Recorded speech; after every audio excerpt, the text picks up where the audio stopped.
পশ্চিম এশিয়ার আকাশে ঘনীভূত হওয়া যুদ্ধের কালো মেঘ কাটার বদলে এখন প্রলয়ঙ্করী রূপ নিয়েছে। পারস্য উপসাগরের প্রবেশদ্বার এবং বিশ্বের জ্বালানি সরবরাহের অন্যতম প্রধান ধমনী হরমুজ প্রণালী ফের রণক্ষেত্রে পরিণত হয়েছে। গতকাল যেখানে শান্তির সুবাতাস বইছিল, আজ সেখানে বারুদের গন্ধ আর কামানের গর্জন। মার্কিন প্রেসিডেন্ট ডোনাল্ড ট্রাম্পের ইউটার্ন এবং ইরানের কঠোর পাল্টা ব্যবস্থার ফলে পরিস্থিতি এখন নিয়ন্ত্রণের বাইরে। যুদ্ধের আগুন কেবল লেবানন বা ইসরায়েলে সীমাবদ্ধ নেই, তা সরাসরি হরমুজ প্রণালীর নীল জলরাশিকে রক্তিম করে তুলেছে। শনিবার সকালে ইরান এই জলপথের পূর্ণ নিয়ন্ত্রণ নিয়ে ফের অবরোধের ঘোষণা করতেই কার্যত শুরু হয়ে গেছে মধ্যপ্রাচ্যের নতুন এক মহাযুদ্ধের মহড়া। এই সংকটের মূলে রয়েছে ওয়াশিংটনের কথিত বিশ্বাসঘাতকতা। বৃহস্পতিবার ইসরায়েল ও লেবাননের মধ্যে 10 দিনের যুদ্ধবিরতি ঘোষণার পর গোটা বিশ্ব কিছুটা স্বস্তির নিঃশ্বাস ফেলেছিল।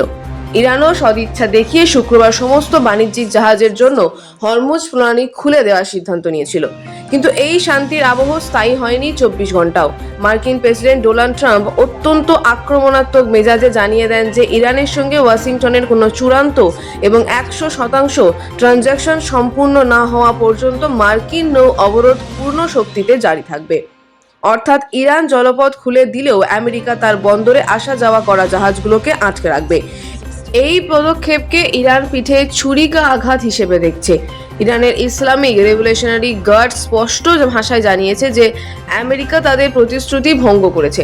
ওয়াশিংটন যখন ইরানের বাণিজ্যিক অধিকার খর্ব করে অবরোধ জারি রেখেছে, তখন তেহরানও আর শান্ত থাকবে না। ফলে শনিবার সকাল থেকেই হরমুজ প্রণালীকে পুরনো অবস্থায় ফিরিয়ে নিয়ে কঠোর সামরিক নিয়ন্ত্রণে নিয়েছে তারা। হরমুজের এই উত্তপ্ত পরিস্থিতিতে আগুনে ঘি ঢেলেছে গুলি চালনার ঘটনা। শনিবার ওমান উপকূলে ইরানের গানবোট থেকে অন্তত 2টি বাণিজ্যিক জাহাজ লক্ষ্য করে এলোপাথারি গুলি চালানো হয়েছে। এই হামলার শিকার হয়েছে ভারতের 2টি বিশাল তেলবাহী ট্যাঙ্কার, জাক অর্ণব এবং সামনার হেরাল্ড। 20 লক্ষ ব্যারেল জ্বালানি তেল নিয়ে ফেরার পথে জাক অর্ণব ক্ষতিগ্রস্ত হয়েছে বলে খবর। ভারতের মতো বন্ধু রাষ্ট্রের জাহাজে ইরানের এই হামলা কেবল দিল্লিকে ক্ষুব্ধ করেনি, বরং আন্তর্জাতিক মহলে যুদ্ধের ভয়াবহ সংকেত দিচ্ছে। ভারত ইতিমধ্যে ইরানের রাষ্ট্রদূতকে তলব করে কড়া প্রতিবাদ জানিয়েছে। এই ঘটনা প্রমাণ করে যে ইরান এখন বাছবিচারহীনভাবে তার শক্তি প্রদর্শনে মরিয়া। তারা জানিয়ে দিয়েছে, ইরানগামী জাহাজ যদি অবাধে চলাচল করতে না পারে, তবে বিশ্বের কোনো জাহাজই এই প্রণালী দিয়ে শান্তিতে বের হতে পারবে না। কূটনৈতিক স্তরেও চলছে তীব্র বাদানুবাদ। ট্রাম্প দাবি করেছিলেন যে ইরান তাদের সমৃদ্ধ ইউরেনিয়াম আমেরিকার হাতে তুলে দিতে রাজি হয়েছে এবং হরমুজ স্থায়ীভাবে খুলে দেওয়ার প্রতিশ্রুতি দিয়েছে।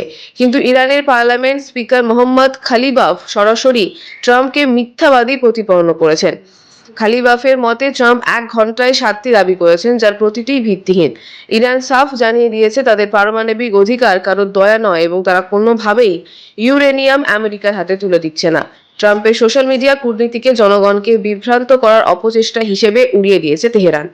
যেখানে সোমবার ইসলামাবাদে 2 দেশের প্রতিনিধিদের শান্তি আলোচনায় বসার কথা, সেখানে এই তিক্ততা আলোচনার ভবিষ্যৎকে অন্ধকারের দিকে ঠেলে দিচ্ছে। বর্তমানে মধ্যপ্রাচ্যের পরিস্থিতি এমন এক পর্যায়ে পৌঁছেছে যেখান থেকে ফিরে আসার পথ খুব সংকীর্ণ। ইসরায়েল চুক্তি ভঙ্গ করে লেবাননে আক্রমণ অব্যাহত রেখেছে। আমেরিকা তার নৌশক্তির দম্ভে ইরানকে ভাতে মারার চেষ্টা করছে, আর তার পাল্টায় ইরান বিশ্বের জ্বালানি সরবরাহ বন্ধে হুঁশিয়ারি দিয়ে হরমুজে বন্দুকের ট্রিগারে হাত দিয়ে বসে আছে। 2026-এর এই এপ্রিল মাসে দাঁড়িয়ে বিশ্ব দেখছে এক ভয়াবহ ক্ষমতার লড়াই। যদি আমেরিকার অবরোধ এবং ইরানের পাল্টা সামরিক পদক্ষেপ এখনই বন্ধ না হয়, তবে এই ছোট ছোট স্ফুলিঙ্গ থেকেই বিশ্ব জুড়ে ছড়িয়ে পড়বে এক বিধ্বংসী আগুনের লেলিহান শিখা, যা কেবল তেলের দাম নয়, বিশ্ব অর্থনীতি ও শান্তিকে চুরমার করে দেবে।